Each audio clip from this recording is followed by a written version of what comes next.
he mentioned your name as somebody who had known Howard Scott, and maybe could give us some ideas of what it was like to work with him, and a little glimpse into the foundings of these ideas and organizations. When did you meet Howard Scott? Can I ask you that? 1967. I think it was right after the riots in Newark, and my father and I went down there. My father had been in the organization going back into the 30s. In 47, Scott said to my father about my father wanted to invite him to a dinner with the admiral of the Mediterranean fleet. He knew the admiral's sister, and apparently Scott didn't like the admiral. He thought it was a setup because at 47, Technocracy, the membership went down, and so my father got the wrong idea, and so he didn't go down for years. But we got the magazines, and finally when I left college in 67, 66. Just one day we just thought we'd go drive down there because we were in northern New Jersey, and we drove down to where the headquarters was in Pennsylvania, in Bucks County, and I talked my father into years before hearing Linus Pauling speak. And then afterwards, he talked for 3 hours. He's so brilliant. I would say he's the only person I've ever seen that I would compare to Howard Scott. But Linus Pauling was a genius in chemistry, and I suppose he knew a lot of things. But Scott was what you call a universal genius, and he. Let me see. He went to the University of West Virginia, and in his third year, his father had to take him out of school because he didn't have the money to continue. And then I think Scott is related to General Winfield Scott. I tried to get into his genealogy, and it said you are now entering the genealogy of the aristocracy of Virginia. It'd be a $100 fee, so I didn't want to pay the money. But I'm pretty sure that he was related to General Winfield Scott, and he sounded like a general more than a lot of generals do. And he was consultant to governments in this country and abroad on artillery. That was one of the things that he knew a lot about.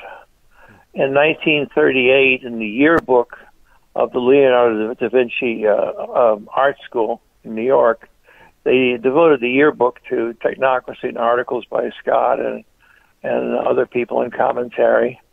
And the yearbook said that Scott was the only universal genius since Leonardo da Vinci.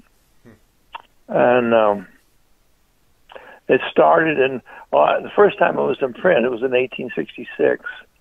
And then, let me see, 1915, in a magazine in New York, I'm trying to think of the name of it, they started using the word technocracy and then talking about the problem. The problem, eventually in 1918, President Woodrow Wilson, he asked Scott to start a study of the problem. The problem is that in the teens, that machines and factories were occupying less and less space, turning out more and more products, and consuming more and more extraneous energy.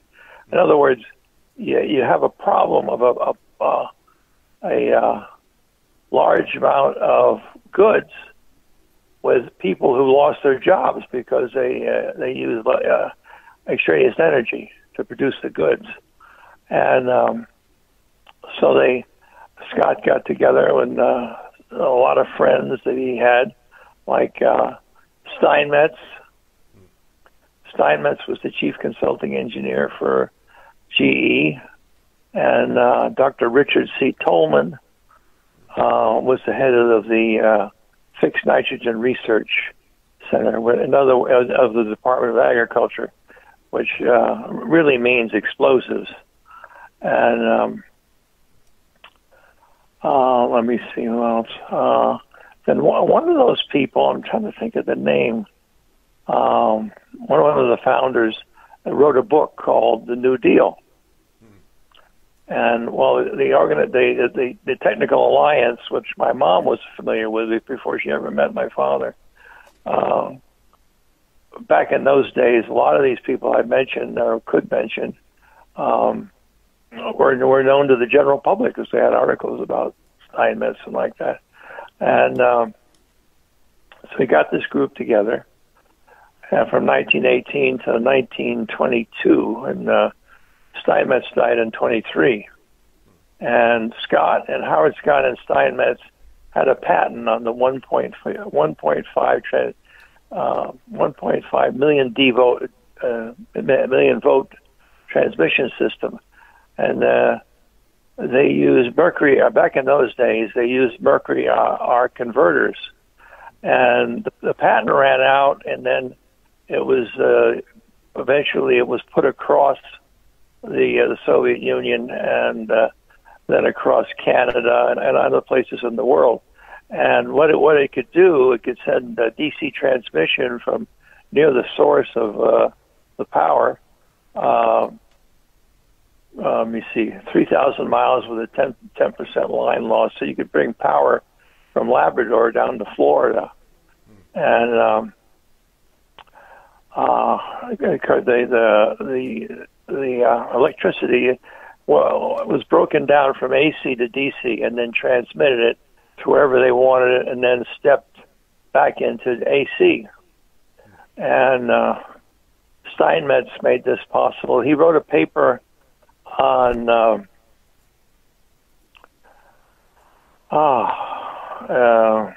hysteresis loss.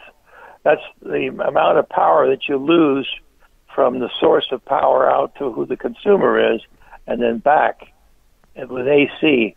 And there's a hysteresis of the line loss according to impedance.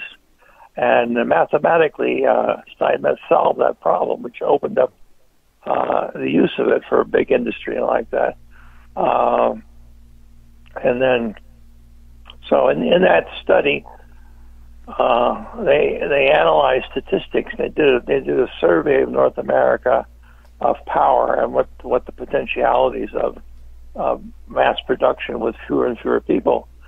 And the conclusion they came to is you can do two things. You can go into a technate, or you can go to war. Well, obviously they chose to go to war, and 1929, the Credit Ansalts, I probably didn't pronounce it right, they went in, they collapsed, the financial organization, and out of Austria, and that started the world's depression. And so during the 30s, Japan, they received the Second Avenue L from New York, and they received a lot of knowledge and about armaments, about planes, from General Doolittle. General Doolittle knew a lot about aviation and what advanced aviation products were like, and he consulted with Japan, and they took these advanced ideas, which are not carried out on in the United States. So the Zero had a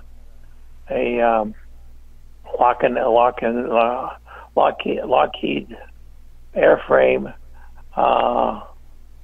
Pratt & Whitney engines, and American propellers from the American Propeller Company, advanced designs which are not put to use in this state.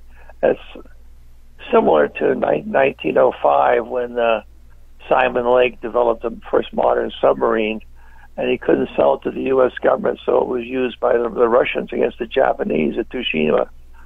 And so anyway, that's what the basic problem is that you've got tremendous production potential, and with fewer and fewer hands. So you get into the 30s, and all this helped to Japan, and then there's a book by Admiral Husband E. Kimmel called Admiral Kimmel's Story, and it goes into. I've read the book, forgotten a lot of it, but there was a lot of incidents in the Pacific that the Japanese considered provocative, and so I'm getting into controversial stuff here. But any questions? Yeah, it's really fascinating that we see this guy who very much was, as you said, like a general, bringing together these scientists and engineers and researchers, and conceiving of this new set of philosophies, which is a revolutionary with respect to its views on the money system, and with respect to its views on the political institutions, and you see so many ways that a set of ideas was exported literally in what you referred to with Japan, but also just a lot of these people ended up working as part of FDR's cabinet in the 1930s, as the New Deal was implemented, and from even just a few years before and even just a few years after, it certainly seemed like technocracy in various ways was poised to. We were poised to see that technate. What is how you came to this at a young age, because, as you mentioned, your father was a part of these organizations. How did you see that evolution progressing throughout the 20th century? Well, I came about. My father talked about Howard Scott, but he didn't try to go to headquarters for many years until 1967, from 1947, and 47 there was an attempted takeover in Chicago, and we lost a lot of members. And anyway, my father talked about Scott all the time, and then we got the magazine. So when I was a child, I could see it. And there's one pamphlet called "The Sellout of the Ages" about the sympathizers with Hitler in England, and getting involved with stuff. I took a graduate course in modern German history, and I wrote a paper. My thesis was a 25-page thesis was who financed Hitler. Well, a lot of people from America and England that wanted to get an invasion of Russia. There's a book called "The Case Against." The Great Conspiracy Against Russia, where it goes into all the support from the U.S. and from Britain for to help Germany. In Mein Kampf, Hitler says that we will take their name and confound them. So it was the National Socialist Party. There was nothing socialist about it, except he fixed your teeth and he did different things like that to get the people to back him.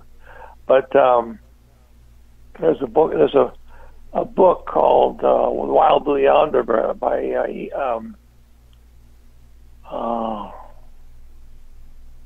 what was his name? Emile Gavreau. He was an expert on aviation, and he was commissioned to write this book by Congress. And he goes into all this, political stuff in the background and how we got into the war. In the 30s, Germany was supported.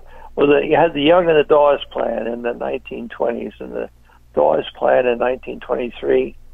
It pretty much ended the Great Depression they had in Germany, and the worthless money. Tremendous influx of funds for the United States and help.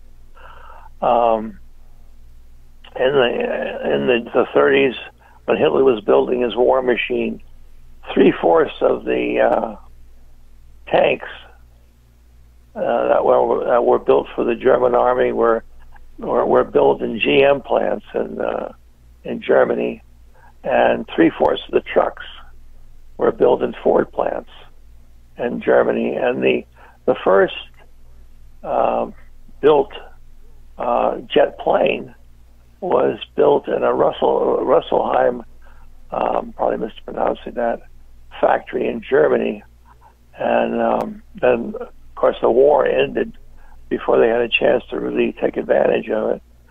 So, and then, well, in the 1920s in this country, you had what you call the Red Scare. And they did the bigwigs and the establishment in England and here did not like Russia throwing out they had a worse situation than we did. 6 people just owned the country. And the Bolsheviks broke that up.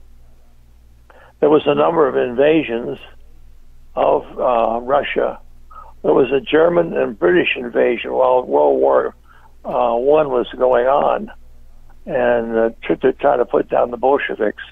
But what established communism in Russia was typhus fever. There's a book called Rat's Lice in History, written by a professor at Harvard, and he's famous for creating the first vaccine for typhus fever. And but typhus fever kept armies from putting down the Bolsheviks. They couldn't get into the country, so you could say typhus fever created the communist state, the Soviet Union, because it was impossible to invade. But anyway, Technocracy developed these ideas, and it was sort of like a secret organization. They were operating out of Colombia, and during World War I, when they first started to study there, Dr. Rodenstrauss, who was the dean of the School of Industrial, the dean of the School of Industrial Engineering, and he could see what they were talking about, and he and the president of Colombia, then the officials, I guess the government too, they financed this study. And Steinmetz died in 23. Steinmetz was a big proponent of hydroelectric power. And between Scott and Steinmetz, they made the specifications for the dams that were built from that time up until modern times. When I was going down there in '68 to see Scott, I went every weekend for about a year and a half. And when I was going, one trip I had down there, the chief engineer from a site in British Columbia, a dam that was being built, he phoned and he talked to Scott, and he said that we brought it in within 3 inches of the specifications. So Steinmetz and Howard Scott, worked out the dam system and had a great deal to do with the electrical system. And Tesla, most of them they knew Tesla. He had a laboratory in Manhattan, but he wasn't part of that alliance. But Tesla was he invented the first polyphase electric motor, which was the foundation of modern industry. And so all during the 30s, raw materials and funds went into the Germany and Japan. And under Hitler, there was, I'm trying to think of his name, he was the minister of finance or something. That'll probably come to me. But anyway, they passed a law in Germany that any money that went into German banks had to be used in Germany. So all kinds of American money kept going in. The Hitler's Nazi Party was on the verge of going down, but then you had this Great Depression in Austria, and they wanted the bigwigs. They wanted an autocratic, a fascist regime like Hitler proposed, and they wanted an invasion of Russia. But I'm kind of wandering around. Are you getting an idea what I'm talking about? Yeah. It's all. I think it's all certainly relevant to these changes in, and we could say that almost every developed nation now has elements of a technocracy, and that is owing to Howard Scott's vision to some degree. Let's step back to that moment. You mentioned this kind of these Red Scares. There was something akin to that in the United States at that moment in 1933. Howard Scott is at the Pierre Hotel. He's giving a presentation, and that is also a national radio address that's going out. And this is we're 4 years into the Great Depression now, and there's not these public works measures and New Deal measures in place to any real degree at that time, and so there was a kind of scare among the business leaders and political leaders of the country that their supremacy was going to be challenged, and it was challenged, just not quite in the way that they expected. They had their own reactions to the New Deal. Some of those people, we've heard those conspiracy theories as well. But a lot of this, how much do you credit Howard Scott with shaping industrialization and the state of the nation state in the 20th century? Well, like I said, this book, the New Deal, I could kick myself. I can't remember the name, but the FDR's New Deal was based on this book.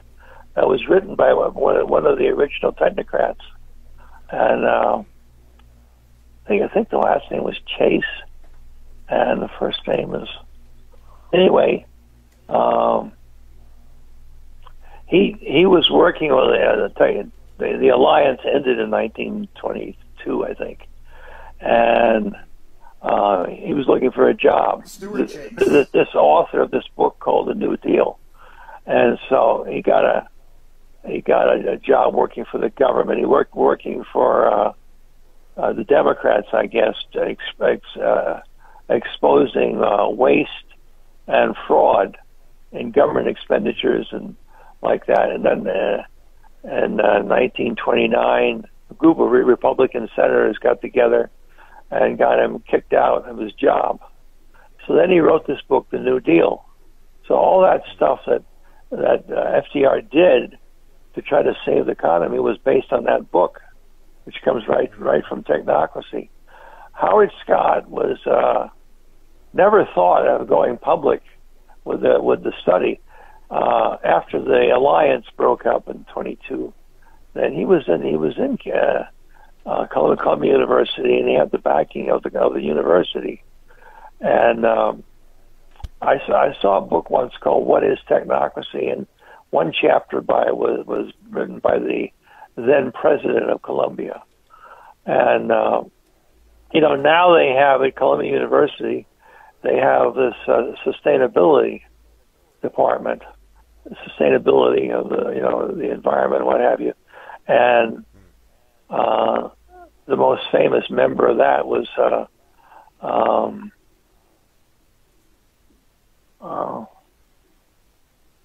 Melman. I'm trying to think what his first name was. And he wrote a book. I took a course in U.S. industrial history, and he called the Permanent War Economy by Seymour Melman. And that department there at Columbia, it goes back to Howard Scott's research project at Columbia, where he trained 300 engineers and scientists and administrators. And Scott trained 15 of those people that he trained in Columbia during the 30s and the 20s and 30s became members of FDR's cabinet. And Scott never expected to have a national organization of citizens, and but that came about 1933.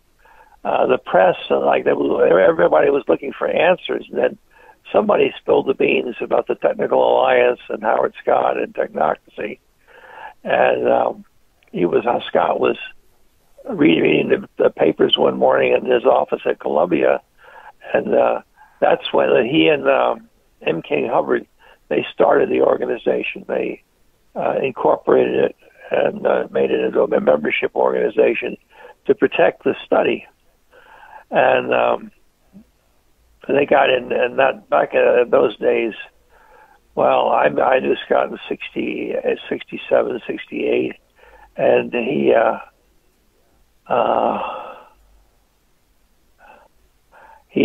said that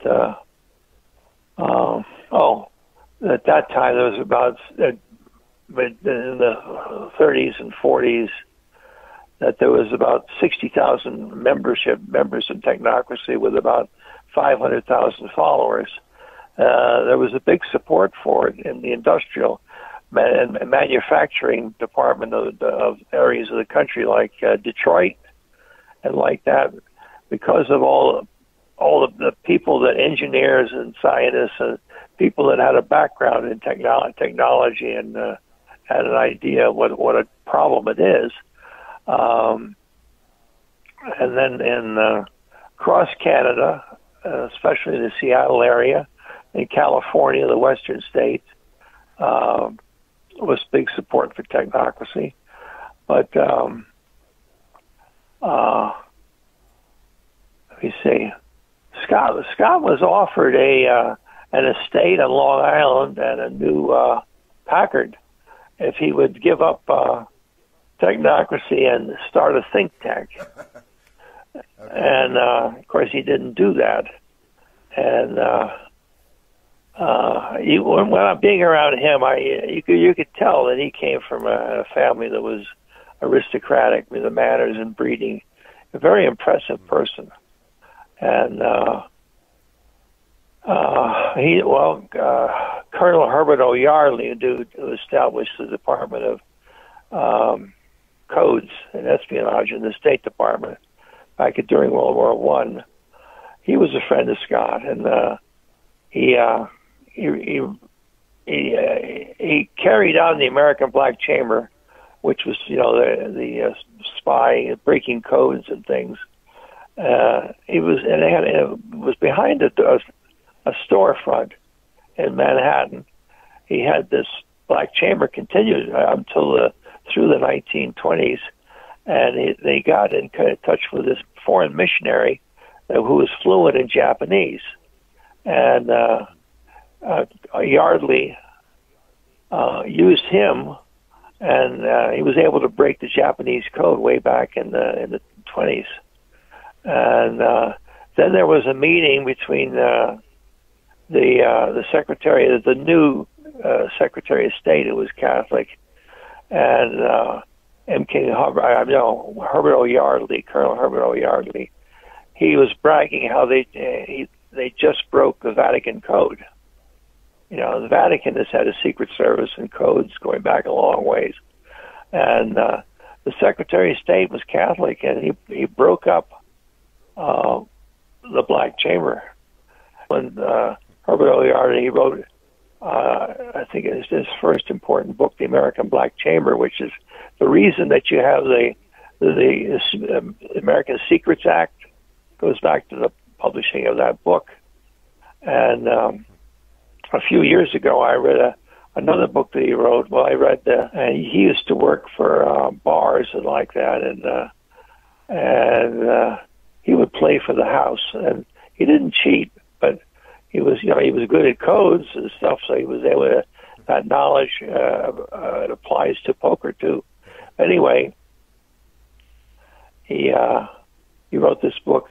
He wrote after that. He wrote The Chinese Black Chamber. He was hired by me see. Well, Homer Lee wrote that book in 1905 called The Valor of Ignorance, and he told what the intention of China was to keep building their navy and then do a takeover of the Far East. And General Homer Lee, the last name was spelled Lea, so it would be pronounced Leah. He was an American. He came from the West, and he was a military genius, but he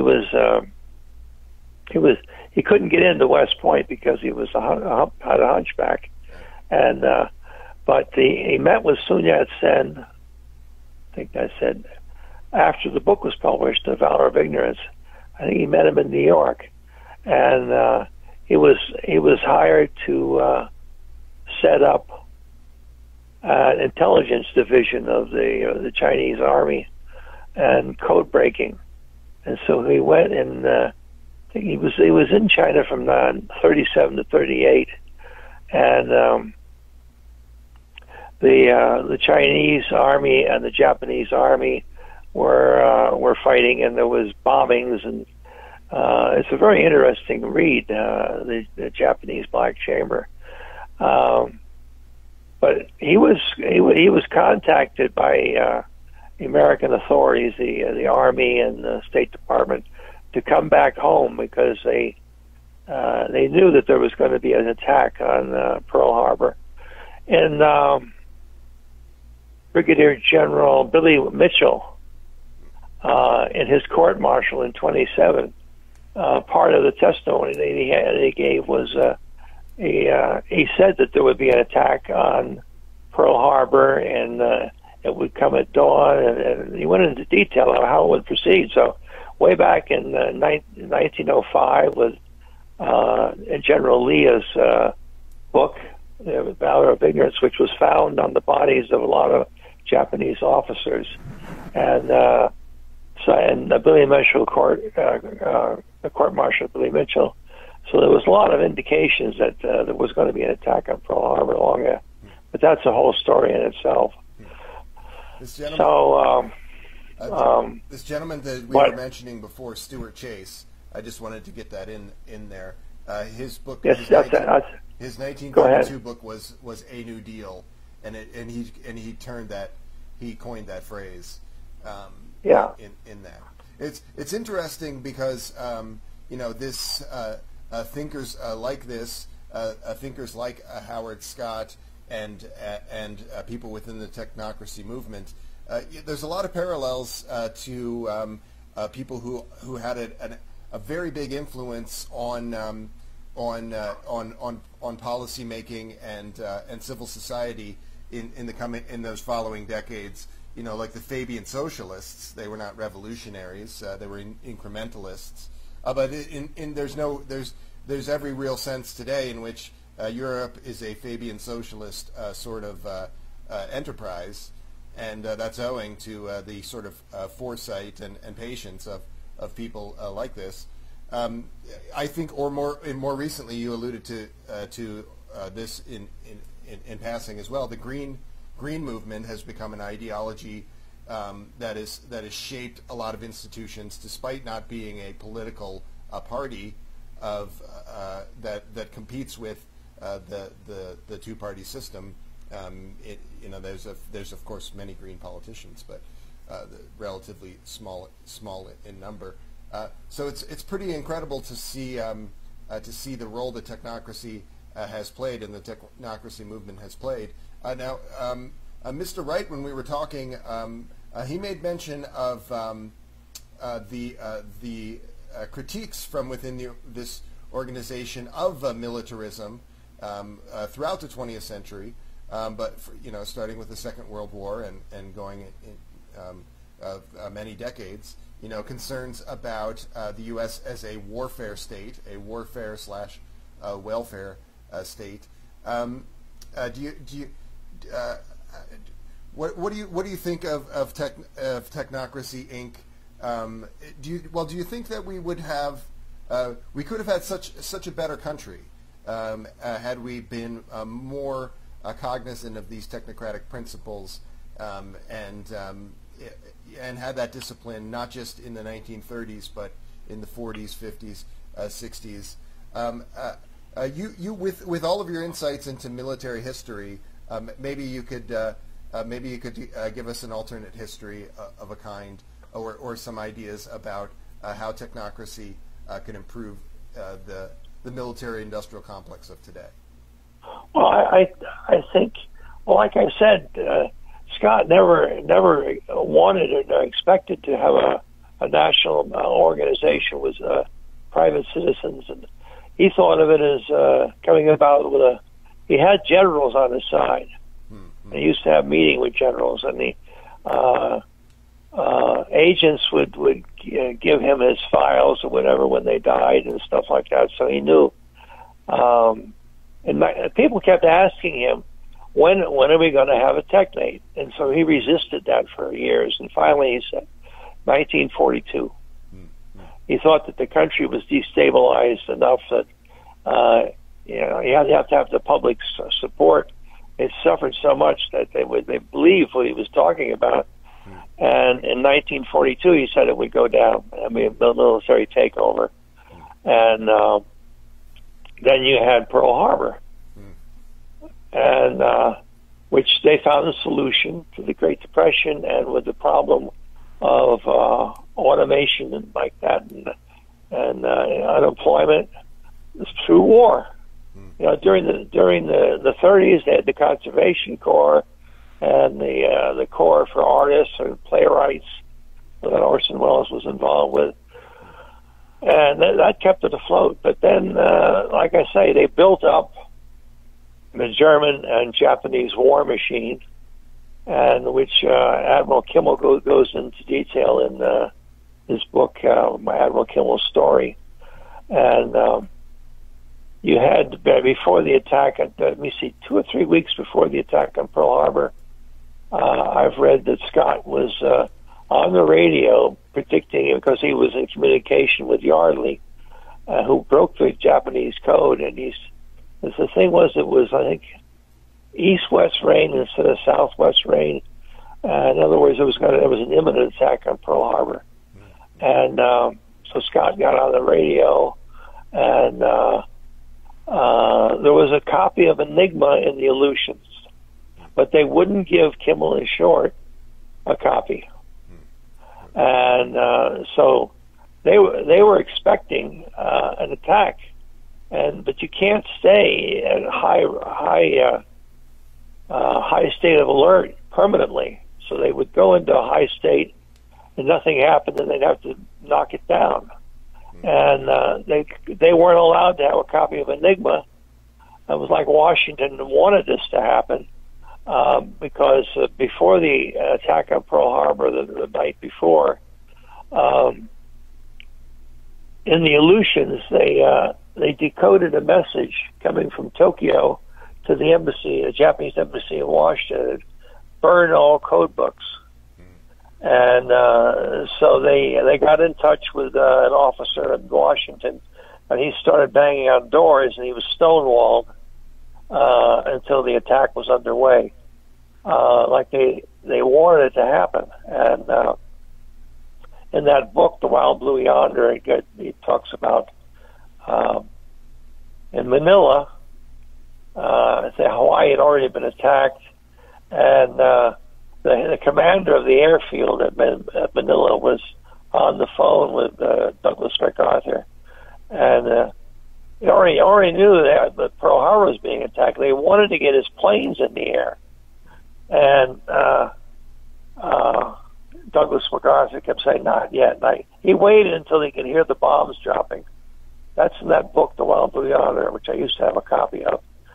And so when he could hear the bombs dropping, he said, okay, you can take your planes up now. So it looks like they wanted to get into a war. And everything picked up. What do they call it? Demand side economics. Which works, and Seymour Melman, he gets into that, the permanent war economy, and he sort of picked up where Scott left off in the modern times, and In Dallas, for instance, what is that electric boat company that makes the submarines and different war contracts? Dallas exists on those companies, and so I mean, it's economy propped up by war, and we're running through the natural resources. Yes. The cars that we have should never have been built burning fossil fuels.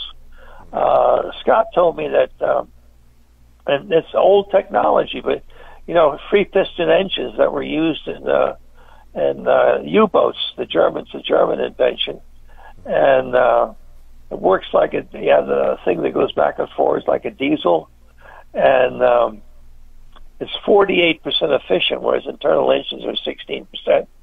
And you can burn anything that'll burn, which means it could be vegetable oil or any alcohol or whatever. You can run it on anything, and there's no transmission because it's a fluid drive like they use in big earth moving equipment. And so that means if you have a fluid drive, you don't need brakes, you don't need a transmission, because when you put down the pedal, it just if you put down the pedal, it goes faster. Then you take it off, and then you can stop in a straight line on ice because of its fluid drive. The power exerted on each wheel is equal, and the body would be a mid-sized car, and the body would be rust-proofed, and the engine would go for 800,000 miles, and then you could rebuild it. And in other words, you wouldn't have to keep making cars and digging up from the Great Mesabi iron ore range, and which I think now produces. There's two kinds of iron ore. There's a hecatite and what's the other one? But the desirable one has pretty much been used up, and but they should never have been building all of these cars. And for many years, when I was growing up, 70,000 miles was a big deal. Of course, now it's not. But but most people are not aware of that. They think it's just great. We have a culture in many industries, not just in automotive technology, but of planned obsolescence, and that represents that compulsion that people feel to replace something and throw it in the scrapyard every few years. That represents a risk to our species. Just as the Pentagon, we've traded some short-term gain. We've accepted some short-term gain for a long-term risk in this. We could say the precise same thing about what you were saying about the role of the Pentagon. In 1938, when a lot of these technocrats had moved into the administration, unemployment dropped, but it didn't drop precipitously. And with the United States entering the war effort and Pentagon efforts and state-run capitalist efforts like the Lend-Lease program, kind of adjacent program, there was those numbers did come down. The employment rate went way up. Quality of life for people in the country was back on track. But again, we have a short-term gain for what is now, today the United States military-industrial complex, the Pentagon, is, as an organization, number one polluter in the world. And these other things that we've come to accept, wasteful practices and damaging practices on our part as consumers, they represent a similar blind spot that we have. So you're very right to point that out. And technocrats and similar organizations like the Venus Project have been ahead of the curve in thinking about this in many ways. I think it comes with a respect for efficiency and engineering principles that you would be thinking about these things. Where did those insights come from, do you think? What insights? The having an earlier idea of not wanting to disrupt nature and having more of a respect for that than much of the country had until very recently. Einstein, who was also a brilliant writer, people keep making fun of him because he only had an IQ of 160. But genius has got nothing to do with well, you have to have at least 120 IQ to be a genius, but then it's genius comes from the associative cortex, which is a big part of the brain, and it's involved with insights and associations. And Steinmetz was a genius, but he didn't have 160 IQ is no slouch, but still. Anyway, Einstein said that scientists have given many great things to humanity. Politicians have seized hold of them. It is up to the lusty youthfulness of science and technique to correct the problem. So major thinkers like that, and of course Einstein irritated Scott, because Scott said Einstein wouldn't wear his monad. And my father told me that it was somebody in Canada, head of the water supply agency or something. It was a technocrat, but people like that, they generally didn't let their coworkers know, or because people just don't. I have a background in it because of my father, I suppose, but it just seemed so right when I was a small child. I first met Scott when I was about 4 or 5 years old, and he looked down on me. He was 6'5.5", and he said, "Hello, Howard." And but then it wasn't until July the 17th, I think, of 1967, that I went down there, and then we hit it off right away. And I majored in English at the King's College, and later at FAU I majored in history and Latin American studies. But I knew that Scott was associated with writers of that era, there World War One. He introduced Eugene O'Neill to the Provincetown Theater, which was like a building that was right on the wharf there in Providence, Rhode Island. And he knew Dreiser. In school I did a presentation in an American novel on Dreiser, and Dreiser knew Scott very well, and they had a number of meetings. And so Scott was impressed that I'd read that book by Swanberg, and Swanberg was went down to see him there in Rushland, Pennsylvania, and so I knew something about American authors like that, and he knew them personally, and Thorsten Veblen said that Howard Scott was the only person that he would sit up all night listening to. So it's I think generally people that thought that they knew all about technocracy, they didn't realize he was a world-class inventor and scientist. And Scott was he could be short when he thought somebody was trying to pull something, but he was very friendly to me, and we used to have breakfast together all the time and talk. Well, I think what is going to happen now, we have Trump in there because this screwed up. There's been a bill by the Democrats to do away with electoral college, because the Western states have 36% of the population and 60% of the Senate, and so you got this political mess. And Trump is now, he's got a problem. It looks like we're going into another recession. But Trump threatening people with the nuclear bomb and all that stuff.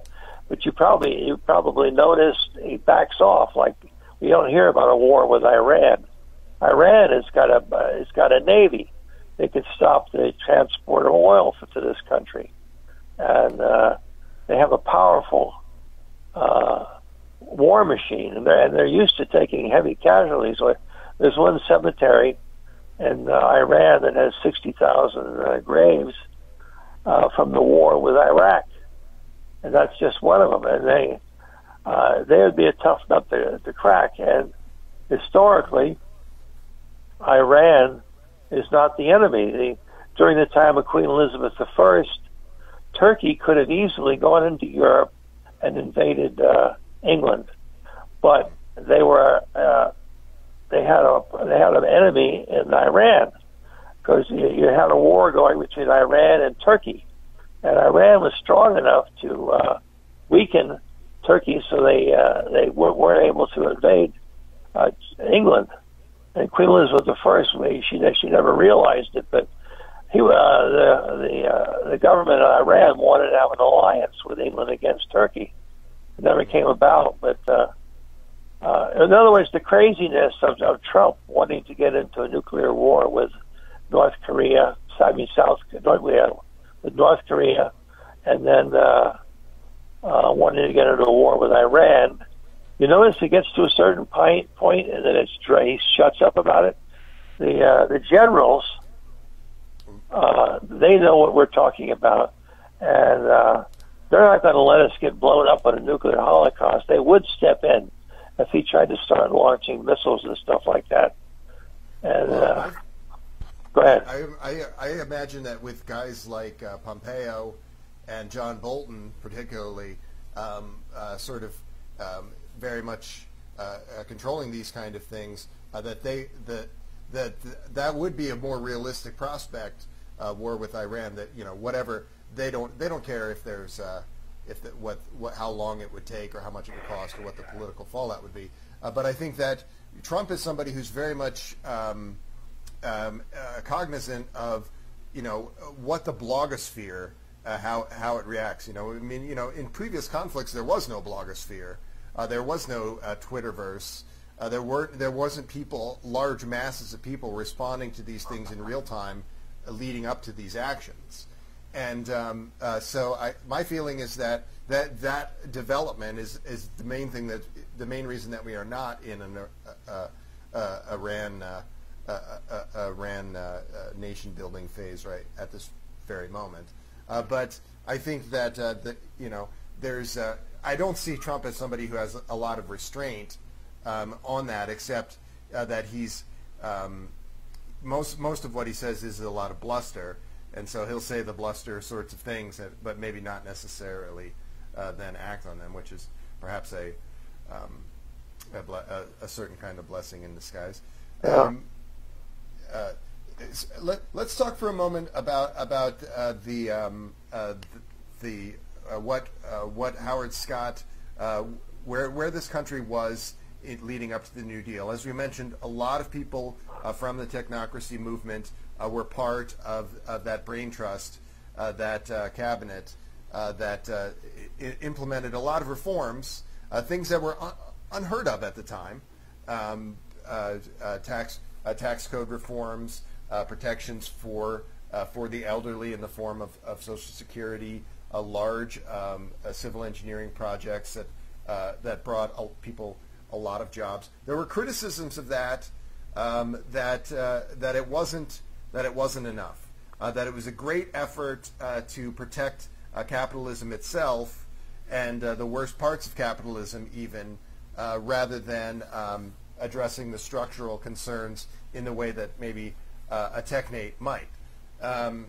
Howard Zinn was one of those people who described the New Deal in these terms.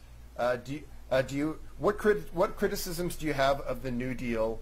What lessons could we take from a potential technate in fixing some of those problems, which still exist? We still have today we have a society where 55% of workers are working in service jobs at what are basically artificially low wages and have artificially high housing costs.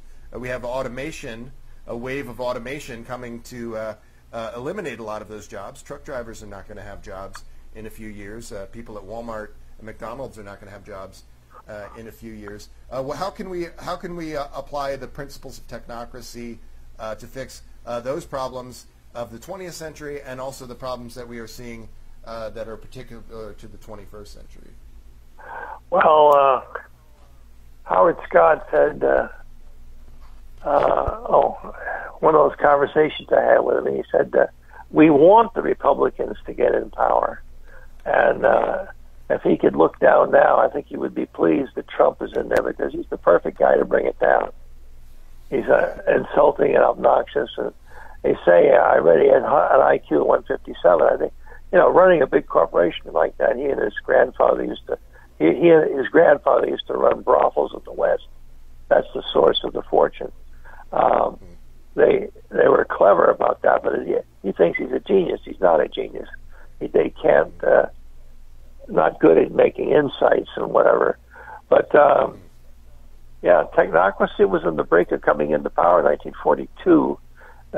Scott had the generals, Somerville, the head of the Army Engineer Corps, and who was that general in Burma?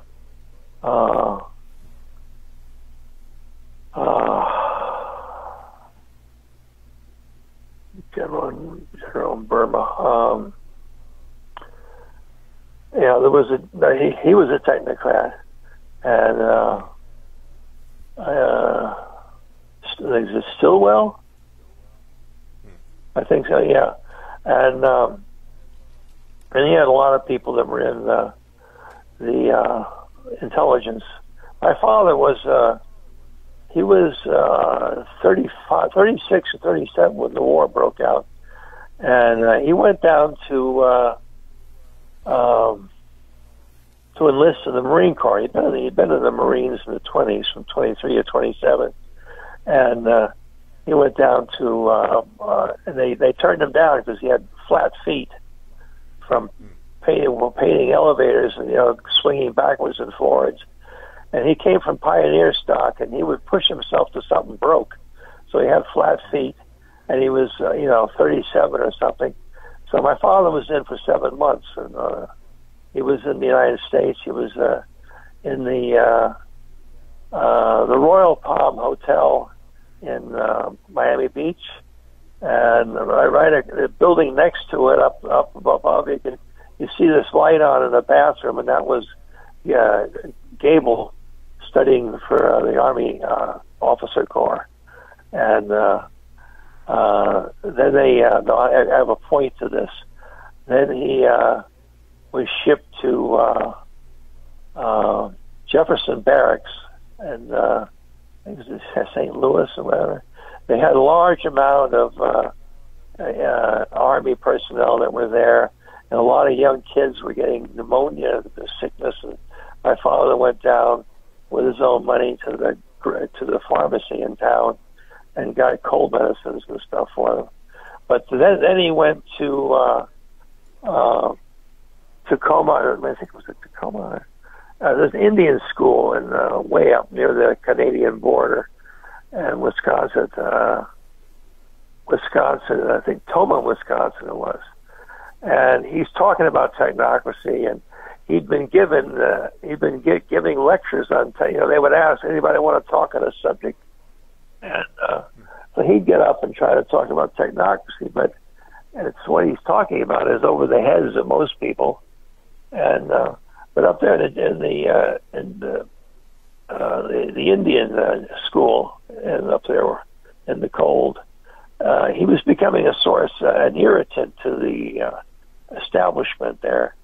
And they called in an S2 officer from Texas. And this guy came in and was way over 6 feet tall. And he privately talked with him. My father started up on all this corruption and stuff. My father was not, he had a third grade education, but he was an inventor. And, but he always assumed that he could explain this to people. But the average person, it's very hard to get it through because they don't have a historical background or whatever. And so my father was venting his spleen to this S2, I think it was. And that was for, and G2 was for foreign espionage, and S2 was for the domestic. And finally, after my father started to wind down, he said, "I agree with you, but what do we do? What do we do now?" And you gotta wait. You gotta wait. Like the Great Depression, people were believers, and they didn't trust the government. And you got all these laws that were passed during Depression to keep the public from being victimized by the banks and corporations, and those laws have protected us for a long time. But gradually, they've done away with them. And in '74, the upper 1% had 22% of the wealth, and in 1994, it was up to 44% of the stocks and bonds and real estate and whatever. Then now, the upper 1% is 93% of the wealth, and the upper half of the 1% has 90% of the wealth. So it's getting concentrated back like it was before Theodore Roosevelt. Just by a lucky thing happened that he got in, because he was never supposed to become president. And McKinley was assassinated, and then he came in and he introduced all these anti-monopoly laws and things that made it possible for a middle class to come about. But now we don't have a middle class society anymore. And this 10 years ago, we had this real estate fiasco that kicked a lot of the wealth upstairs. And in Japan, is a middle class society. The executive makes 47 times what the line worker makes. In this country, it's hundreds of times. And they got these 600 times. Get these fat salaries and everything, and the public is their grandfathers and fathers have died off who were aware of all this stuff. Now you got a population that needs to suffer before they're going to be able to see the light, and they are going to suffer. Yeah, and it's very much a feature of these. I mean, these guys were John Birch Society guys, reborn in the form of the Koch network, this organization that's effectively the tail that wags the dog of the two-party system now. Yeah. And it's four decades of these kind of policies that are basically, as you said, they're basically conceived of to turn us back to this time of in the John D. Rockefeller era, this time before the New Deal, where there was just this same immense wealth inequality, and now we have all of these think tanks that are and other kind of influence operations more recently that are kind of feeding us misinformation to kind of sustain that. It's a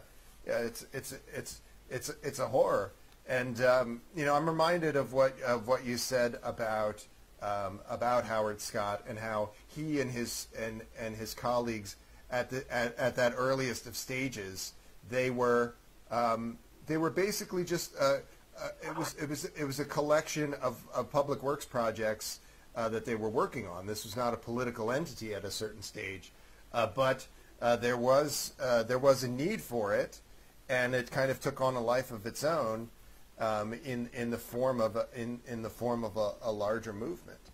I wonder what form that takes today, as we're looking at a similar set of concerns that we did see in 1929 in those years of the Great Depression. It's of course an open question that that only history can answer for us. But I hope the solution is one that strengthens our middle class. Well, I think what's going to happen is it's going to take.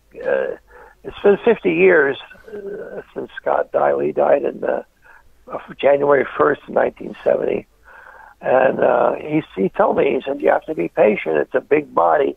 It takes a long time to die, but it's dying now. You've got those wildfires out in California, and now this summer, I just heard on television, it said this summer is the hottest summer ever. And Who was that astronomer, the black hole guy in England that died a while ago? Stephen Hawking. What? Stephen Yes. Hawking. He said that the Earth could get like Venus. Well, I hope that's an exaggeration. I read an article in the New Yorker about 7 or 8 years ago called "The Darkening Seas," and it says that the article said, and other things I've read, that the atmosphere is not as terrible as the water. The atmosphere, if you stopped all fission, coal and fossil fuels, if you stop that going into the environment, the concentration of carbon dioxide in the oceans would go on for another 75 years, and then it would start to come down. Well, that's not nice. So, in 150 years, you could be back to where we are now, and then hopefully it improves. But with the seas, the Great Barrier Reef, their northern reef, and also of Australia, it's gone. With the carbon dioxide has destroyed it. And Australia said they can get artificial means to habitat, because if you don't have the coral reefs to give a comfort and shelter to the little fish, what are the big fish going to eat? And so you're going to have dead oceans. And what the article said was, then that's going to take longer, because the cycles of the oceans are thousands or tens of thousands of years, but it will eventually purge itself of all this gunk. And so we're in for it. We're in for it. Oh, Scott told me about a month or so before he died. He said that was in '69. He said that if something isn't done in 5 years, it'll be beyond the point of no return. So that would be 75. As of before 75, you could have averted the catastrophe. We're really going into a mess now, and people are beginning more receptive to the idea that there is climate change. And look at the winters. So winter before last winter in New York was so bad that after the winter was over, the city of New York sued 5 oil companies for causing the problem, because they pushed these fossil fuel. They wanted to sell gasoline, and only 5% of the population is concerned about future generations. But they really saddled us with a problem. So it's becoming, and then the thing with that gas.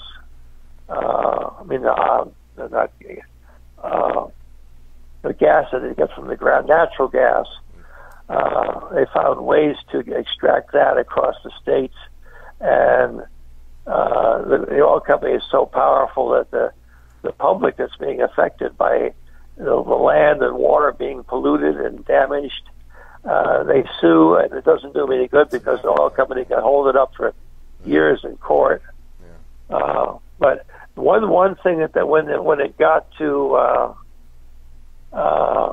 the watershed for New York is the Upper Delaware River, I think, and just west of New York, past New Jersey, and in that watershed in there, the city of New York has been able to keep the oil companies at bay pretty much, but the rest of the country doesn't have the political power that New York City has, and this idea, we're always talking about being self-sufficient in oil. Well, then why are they building this pipeline that goes from Canada down to the Gulf of Mexico and then ship it overseas? That doesn't make any sense. The thing is that corporations run business to make profit, and they don't have a real allegiance to the health and well-being of the public or preserving the biosphere. Oh, they weren't. My lifetime, I'll live in luxury. To hell with you. But the situation is definitely coming to a head. and that's this. These corporatist policies, this complete disregard for the well-being of the population, for planning for tomorrow, just defraying costs or padding their profits. There was a study that said that that none of these large corporations could be profitable if they were held to account for the damage, if they were charged for the damage that they did to the environment. But the fact that they're able to defray those costs, basically, and in doing so, contributing to an unwell population and an unwell ecosphere, it's really a horror. It's really a horror, and a lot of people in our community, the techno-optimist community and my transhumanist party, they are sometimes optimistic about these things because they say we'll be able to fix these problems with the ocean with bioremediation or things like this. But this is sometimes used as an excuse not to demand legislation to stop these things as they're happening now. We could easily have the political will it would require some serious maneuvering, because these entities are able to circumvent the will of the people and basically act unilaterally. These moneyed special interests are basically the government, and we could be doing these things. We have to be willing to make a strong stand to protect ourselves and the coming generation. And I think that the history of technocracy offers an awful lot of insights into all of these concerns, domestic policy concerns of a kind relating to a better quality of life and existential risks of these kind as well. And a man like Howard Scott and yourselves and your organization has had an incredible role to play in all of that. Do you have any final recollections or musings on this man or his work, or the organization and movement that he founded? I had breakfast once with him, and when I went on weekends. Had to work during the week, so a year and a half of weekends. And so we had breakfast once. He was talking about the problem with the mayflies dying off in the Lake Erie area and the river that's there. He said that the mayflies were coming back, and that there were people that started a movement, and they were cleaning the thing up. So the mayflies, which were an indication of the health of the environment, just like fireflies are in different parts of the country, that it was coming back. So if they stop the practices they're doing now, and if it went into martial law, which I think it's look at. I'm afraid to go to Walmart. I'm going to start going to Publix. It costs more money, has less variety. I don't have to get shot. So there's been they had the two mass shootings there within within a day of each other. The one in El Paso and in Dayton, Ohio. That's a sign of a country going down, where they can't protect the public. But I think what's going to happen is it's going to go into martial law, and I think that the generals have especially Annapolis, has a lot of engineering and science, more so than West Point. I knew two admirals. I had a friend, Admiral Blanchard. His rank of admiral was a brevet rank because he had a Silver Star and in the South Pacific. And I would talk to him at the dinner table about corruption in the society and the military. And his wife would get upset, and then he would say, but he's right. And then I met Jean Larac. You familiar with Jean Larac? Not very much.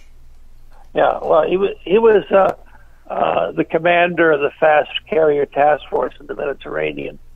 When he was young, he was 24 at the attack on Pearl Harbor, and he had a ship. He was a captain at 24, but he rose to the rank. He was an actual admiral, and so when I knew him, he was a rear admiral. But then I got a promotion. But I sent him some magazines on Technocracy, and he wrote me a letter back, which I sent to headquarters, but I don't have a copy of it now. But he said that he said that Technocracy was right on, that you needed organizations, and it was quite an endorsement of Technocracy. And then Gene LaRocque was sent by McNamara to Vietnam, and this was before McNamara got out of his office, out of being the defense minister. And so Gene LaRocque, he had an open mind. He went to Vietnam, and then he sent a message back to McNamara, and he said, no matter what scenario I try, we lose. So Gene LaRocque has just died a year or so ago. He was 96, 98. And but he was a brilliant guy. Blanchard was not an intellectual. I would talk about him about articles that were published in Proceedings, which is a magazine for graduates, officers of Annapolis. And but Blanchard didn't know what I was talking about. I was talking about the Russians were coming into the peninsula up there, by Japan, and so anyway, people have the point when Gene LaRocque and McNamara both knew Scott. I didn't realize that when I sent him the magazines.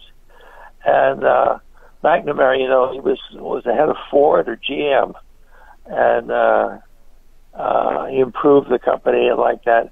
And so Scott was, he'd give lectures and stuff in that area because there was a lot of support for Technocracy in the manufacturing area because they understood what he was talking about with the technology. And then McNamara knew Gene LaRocque. So I think it's the military, just like Scott thought it would be back in 1933,